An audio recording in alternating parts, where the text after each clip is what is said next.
예. 안녕하십니까, 의원님. 아이고, 안녕하세요. 네, 반갑습니다. 네, 네. 한참 바쁘실 텐데 이렇게 아, 시간 예, 내주셔서 아이고. 감사합니다. 예, 예.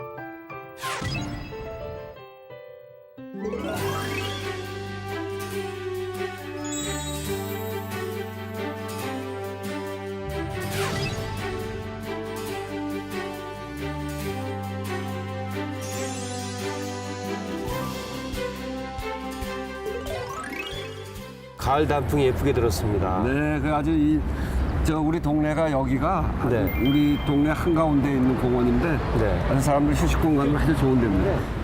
이 노원구 주변으로 보면 불암산도 있고 수락산도 있고 네. 또 당연천, 중랑천 이렇게 있어서 자연하고 아주 잘 어우러져 있는 그런 동네입니다. 의원님, 제가 그 전국적으로는 뭐 가습기라든가 을지로 이렇게 널리 유명하지 않습니까? 근데 지역 주민들한테 여쭤보니까 의외로다가 걷는 철학자 이렇게 불려지더군요. 네. 제가 걷는 걸 좋아해서 강 5개를 다 걷기도 하고 네. 그래서 걷는 데는 자신 있습니다. 그러면 의원님 이제 걸으면서 좀 얘기를 나눠볼까요? 네, 그렇죠. 네네.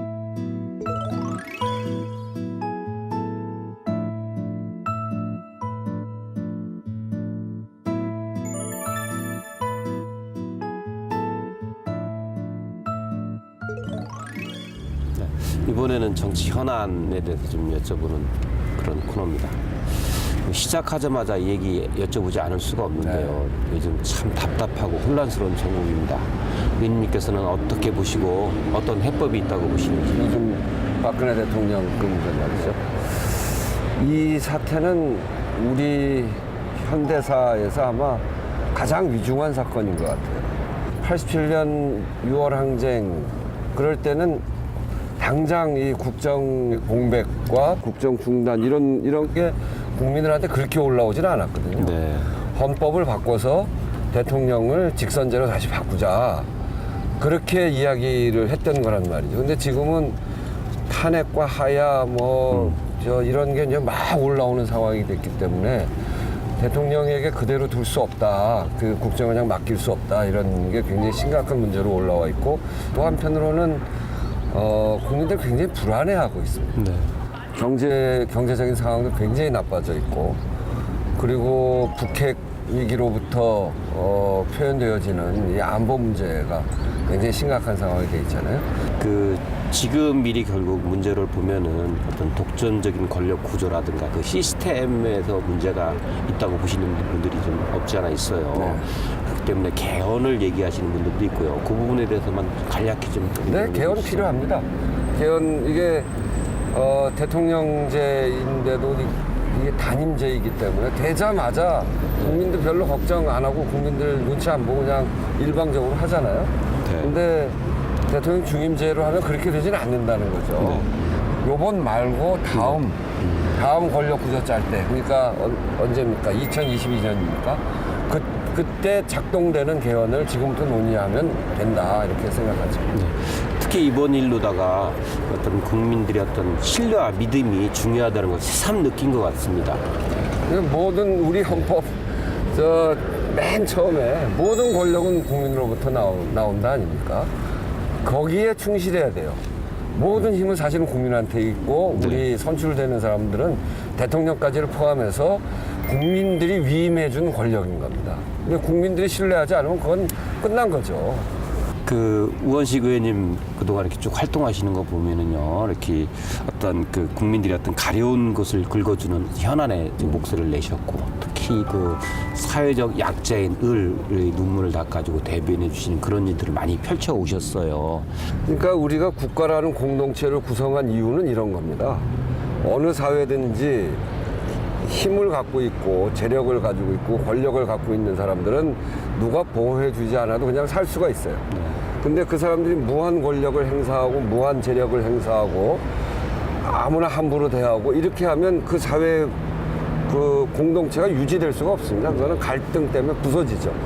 이런 것들을 조정하기 위해서 힘 있고 빽 있는 사람들이 좀 내고 그걸 세금이라는 걸로 내는 거 아닙니까? 좀 더 많은 걸 내고 그래서 그거 가지고 어렵고 힘든 사람들을 보호해주고 하는 게 원래 국가의 기능입니다. 그래서 국가는 국민의 생명과 안전을 지키는 게 첫 번째 임무예요. 그런 점에서 보면 우리 정치도 마찬가지고 우리 사회에 어려운 사람이 누군지, 어떤 어려움을 당하고 있는지, 현장에서 어떤 고통을 당하고 있는지, 이거를 잘 살펴보고 그 문제를 해결하기 위해서 최선을 다하고 해결의 길을 찾고 하는 게 원래 해야 되는 겁니다. 네. 정치의 본래는 현장으로 가는 것이고 눈물을 흘리는 국민들의 눈물을 닦아주는 것이 정치의 본래적 의미예요. 네. 본래적 의미이시고 눈물을 닦아주는 활동들을 좀 많이 하셨어요.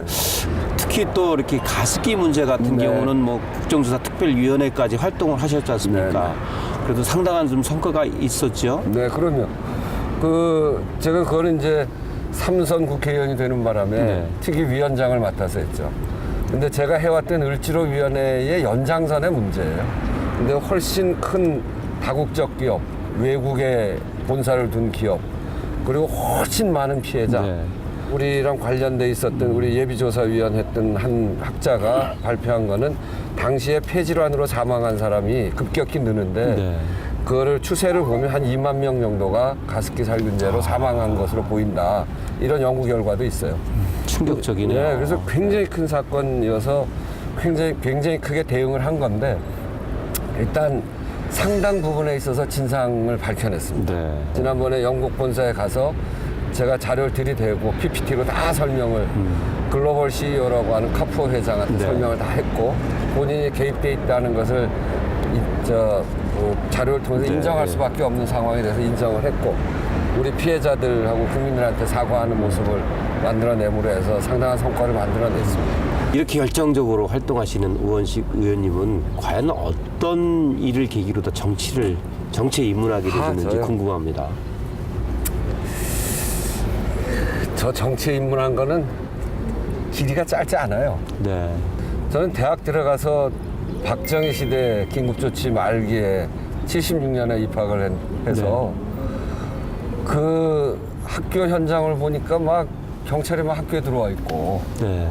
그래서 이건 안 되겠다. 그래서 박정희에 저항하는 유신에 반대하는 그런 활동을 시작한 게 이제 시작이죠. 야권에서 누굴 지지해야 되나 그렇게 할 때 가만히 보니까 김대중 씨를 도와야 되겠더라고요. 네. 김대중 돕고 정당을 개혁해야 되겠다 이런 생각 가지고 들어갔었던 건데 결국은 제도적 방식으로 문제를 풀 수밖에 없다. 특히 계기가 우리 동네 쓰레기 소각장입니다. 굴뚝에서 나오는 다이옥신을 규제를 해야 되는데 네.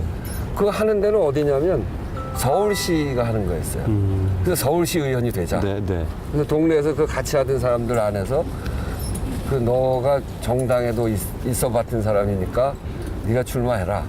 그래서 제가 출마를 했어요. 서울시 의원으로.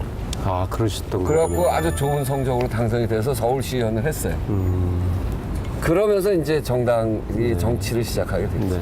그러게요. 예전에 누가 우원식 하면 쓰레기 의원 그래서 그 쓰레기였군요. 저한테 붙어진 별명 중에 제가 좋아하는 별명이기도 한데 그때 여기 재활용 정책을 만들어야 된다 그래서 서울시에 가서 재활용 정책, 생활 쓰레기를 재활용을 하는 소각으로 가지 말고 재활용하자. 그 얘기를 내내 하니까 붙여진 별명이 쓰레기 의원이에요. 말은 여기서 이해는 되지만 그냥 바깥에 나가서 그 사람 쓰레기 의원이야 그러면 사람들이 얼마나 나쁘게 생각하겠냐 이런 느낌도 좀 들긴 했는데 그래도 쓰레기 문제를 하도 많이 다뤄서 그랬다. 그래서 좋아하는 별명입니다. 이제 대선이 얼마 남지 않았습니다. 이렇게 좀 여야를 불문하고 여러 후보군들이 좀 오르내리고 있는데요. 일단은 의원님께서 보시는 대선 후보의 어떤 덕목이라든가 가치관 어떻다고 보십니까?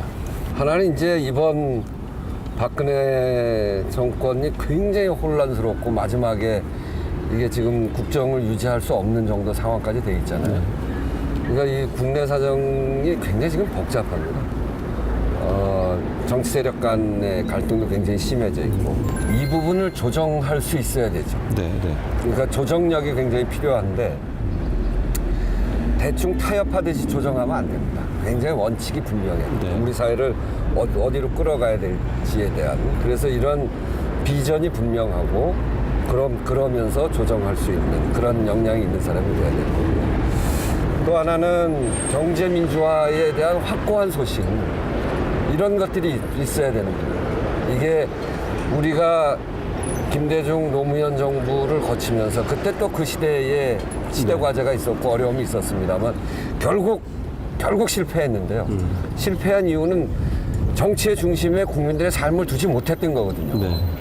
그러니까 그 문제를 세상을 바꾸라고 하는 거는 정권을 바꾸라는 것이 아니라 정권을 바꿔서 국민들의 삶을 낫게 해달라는 거였죠. 여기에 대한 소신이 분명한 사람이 돼야 된다. 이렇게 생각해요. 그 이 프로그램에 출연하는 모든 분들께 여쭤보는 건데요. 우원식 의원에게 국회의원이란 무엇이다.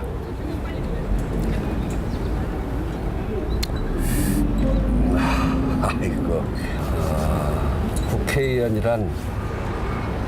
국회의원이란 신발이다. 신발? 네. 어째서요? 우리 몸에 가장 더러운 데에 닿는 데가 신발이잖아요. 네. 그리고 우리 몸에 제일 어쩌면 관리가 잘 안 되는 거를 감싸고 있는 것도 신발이고요. 그러니까 국회의원은 머리 위에 있는 게 아니라 우리 국민들의 맨 바닥에 가는 것이 국회의원의 본연의 임무고 국회의원의 기능은 바로 그 지점이어야 된다 이렇게 생각해요. 그런 점에서 보면 신발이 국회의원한테 가장 그 역할이 맞는 사회의 신발이 국회의원이다. 사회의 신발이 국회의원이다. 국회의원이다. 네, 알겠습니다.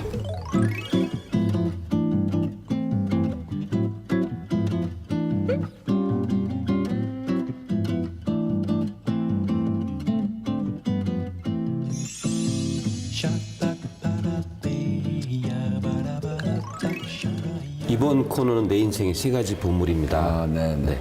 누구나 그 살면서 삶의 질곡이라든가 인생의 나치판 같은 것이 있지 않습니까? 네, 그런 얘기 나눠보는 겁니다. 의원님의 세 가지 보물 준비해 오셨죠? 네, 준비해 왔습니다. 이거 첫 번째 보물은 이 노트 두 권입니다. 네. 이 노트 두 권은 뭐냐면 5월 6일 날 구속될 때부터 그래서 81년인 83년 12월 23일 날 크리스마스 특사로 한 2년 8개월쯤 감옥을 살고 나왔거든요. 네. 그때 저희 아버지가 구속된 날로부터 나오는 날까지 네. 저와 관련된 기록을 이렇게 다 적어 놓으신 거예요.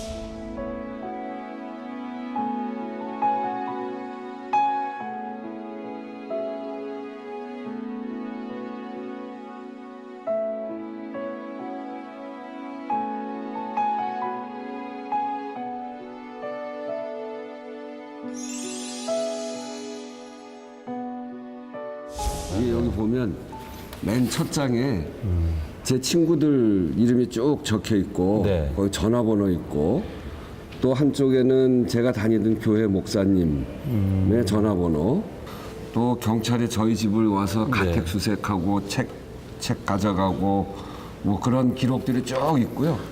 그래서 이걸 보면 당시에 사정이 어땠는지 네. 그런 걸 잘 볼 수가 있습니다. 그러네요. 꼼꼼하게 잘 기록해 놓으셨네요. 네. 여기 이걸 보면서 제가 저 학교 다니면서 아버지한테 이게 학생 운동한다고 야단도 많이 먹었는데 이 아버지의 마음이 어떤지 네. 이 책을 그때 바로 찾지는 못하고 얼마 전에 네.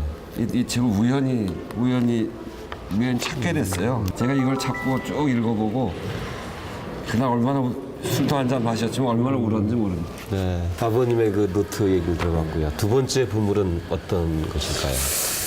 두 번째 보물은 제가 제일 뭐 감사패 네. 이런 여러 패를 받아봤는데 그 중에서 제일 마음에 들기도 하고 자랑스럽기도 한 패.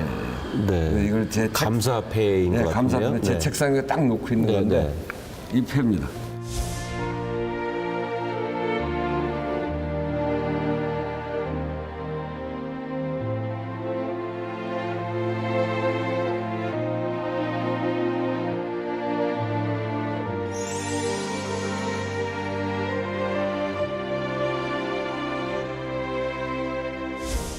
국회의원이 돼서 이 환경 운동을 쭉 했는데 저희 당에 환경 운동한 사람이 별로 없어요. 아, 그래서 환경노동위원회에 참여를 했고 네.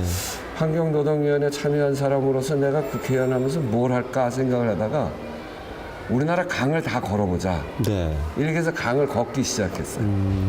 그래서 섬진강에 220km를 걷고 그 다음에는 한강, 네. 북한강을 그 다음에는 금강을 걷고 금강. 금강은 충청북도 옥천. 옥천에서 시작해가지고 네. 전라북도를 다 거쳐가지고 대전을 거쳐서 전라북도 군산으로 나가요. 그 400km입니다.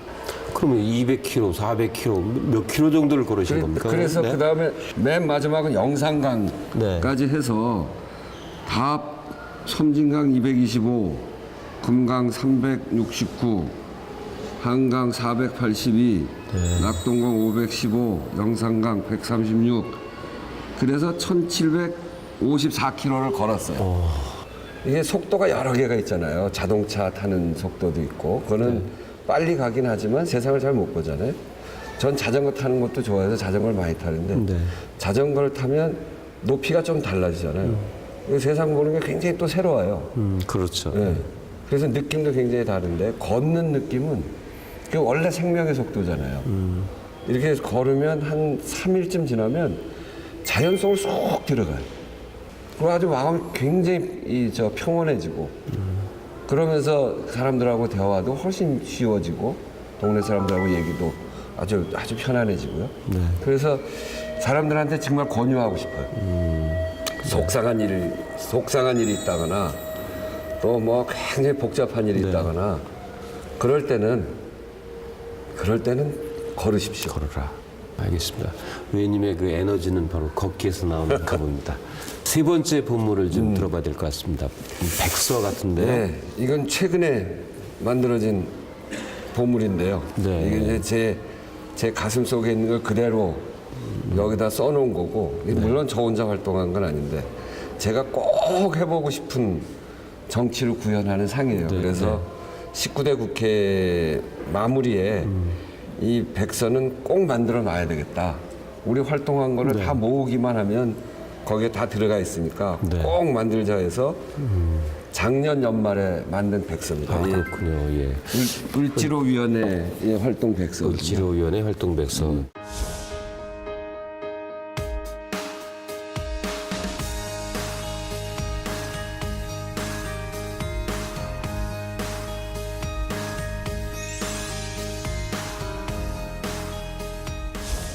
그동안 활동했던 거를 다 사진이나 같이 담아서 낸 책이니까 자랑이기도 하고, 저희가 을지로위원회라고 하는 거는 을을 지키는 길로 가자. 을을 지키는 길이 한자로 하면 길로잖아요. 로고. 을을 지키는 법을 만들자. 법이 영어로 하면 로우잖아요. 네, 저도 처음에는 을지로 하면 이게 좀 종로 옆에 있는 을지로인가. 그 느낌을 좀 받았었습니다. 네. 다시 권력이 있다면 제도도 바꾸고 법도 바꾸고 그놈의 비정규직법도 제대로 만들고 그리고 정말 이 자영업자 골목 상권 쓰러뜨리는 이 중소기업 중소상인 이 적합업종 제도, 그래서 이런 것들을 기술 탈취를 못하게 하는 제도, 이런 걸 제대로 만들어서 하고 싶은데 지금 그게 잘 안 되니까 현장에 가서 같이 울고 그 문제를 해결해 가는 노력을 해야 된다라고 하는 정신을 가지고 한 활동의 결과물이 이 책이고, 여기에 100일 동안의 기록이 다 담겨져 있는 건 저한테는 진짜 보물이죠. 알겠습니다. 의원님의 인생의 세 가지 보물, 아버님 노트와 그다음에 5대강 감사패, 그다음에 을지로위원회 활동백서 들었습니다. 그 의원님 속에 그 마음 속에 있는 보물이 있을 것 같습니다. 삶의 가치관이랄까 좌우명 듣겠습니다.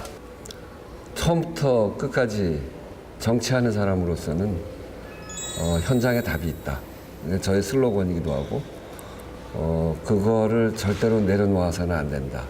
이런 생각이에요. 그거는 제 인생 전체를 관통하는 것이기도 하고요. 그래서 저는 늘 저희 아이들한테도 무슨 문제가 생기면 현장을 가라. 그리고 너의 현장은 각자 주어져 있는 현장이 다른 건데 현장에서 나오는 이야기를 피할 생각하지 말고 정면으로 응대해라. 이렇게 이야기를 하고 있습니다. 뭐 처음부터 이제 입이 닿도록 뭐 이런 걸 얘기했습니다만은 무언님께도 직접 가보셔야 하니까 보셔보시고 이런 데 구매해 놓으시면 좋아.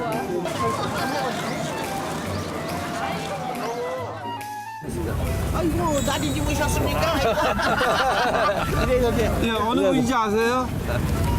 우리 시아버님 돌아가셔서 김은경 씨하고 두 양반이 와서 밤을 새워주신 분이요. 아, 그러세요. 아주 친밀한 사람이에요. 그럼 어머니 우리 우원식 의원님 활동하시는 모습이 어디가 마음에 들어요? 첫째는 진실하고 성실하고 마음이 고지셔요. 그런 분이시고 항상 제가 존중하시는 분이야. 의원님을 사랑해요, 의원님. 네. 우리 저 어느 분이신지 아세요? 알죠. 어떤 분이세요? 우리 중계동 담당 국회의원. 몰라요. 다 아시지. 어떤 문제 신경 써주세요? 저 복지, 그다음에 이제 서민들, 그다음에 지역 발전 그 문제. 의원님 없다고 생각하시고 뭐 바람이 있다면은 뭐 이거 해줬으면 좋겠다는 게 혹시 있나요? 많이 부탁해가지고 지금은 저 전국의 안정만 바라는 거 그걸 지금 말씀드린 거예요. 알겠습니다. 원식 화이팅! 원식 의원님 화이팅! 이 지역에서 의원님께 3선을 하셨지 않습니까? 네. 그러면 그동안 이렇게 공약하신 것도 있으시고 그동안 많이 이루어졌고 또 추진 중인 것도 있지 않습니까? 네. 우리 동네는 이제 아까 얘기했지만 살기 좋은 동네거든요. 그런데 오래 안 사는 동네. 이게 문제죠. 아 오래 안 산다. 네. 네네. 왜 그러냐면 여기에 일자리가 없어요. 그래서 노원구는 이 문제를 해결하기 위해서는 일자리를 만드는 게 아주 핵심적인 과제입니다. 네. 창동의 차량 기지를 남양주로 이전하는 게 아주 수건 사업인데 네. 그 사업이 시작이 됐어요. 거기에 옮겨지는 그 땅에다가 네. 서울시하고 얘기해서 8만 개 일자리를 넣는 사업이 진행되고 있습니다. 네. 두 번째는 여기 이 양쪽 공원, 이게 아까도 말씀드렸지만 문화와 체육과 사람들의 소통 공간에 아주 핵심적인 지역인데 양쪽의 공원을 하나로 묶었으면 좋겠다 하는 생각이에요. 세 번째는 은행 사거리가 우리 학원가의 아주 핵심적인 이 지역의 중심 지역인데 거기에 대중교통 수단이 없어요. 그래서 지금 경전철을 유치했고 그 사업이 지금 추진하기 아주 일보 직전입니다. 끝으로 20대 국회에서는 꼭 이루고 싶다 하는 것이 있다면 한 가지 또 정치 철학 소신과 함께 좀 더불어 정리해 주시죠. 저는 이제 정치하는 사람들이 늘 하면 좌로 가냐 우로 가냐 뭐 이런 얘기들을 많이 하거든요. 저의 기본적인 철학이랄까 방향은 좌도 우도 아니고 아래로 간다. 아래로 가야 된다 이렇게 생각하고요. 그래서 아래라고 하는 우리 서민들의 삶의 현장에서 늘 볼 수 있고 만나는 그런 정치인이 되고 싶습니다. 그렇게 기억되고 싶고요. 앞으로도 이렇게 사회적 약자 을의 눈물을 닦아주고 대변해 주시는 일 계속 해 주실 거죠? 네, 그래야죠. 네, 앞으로도 희망의 정치 기대하겠습니다. 네. I see trees of green, red roses too.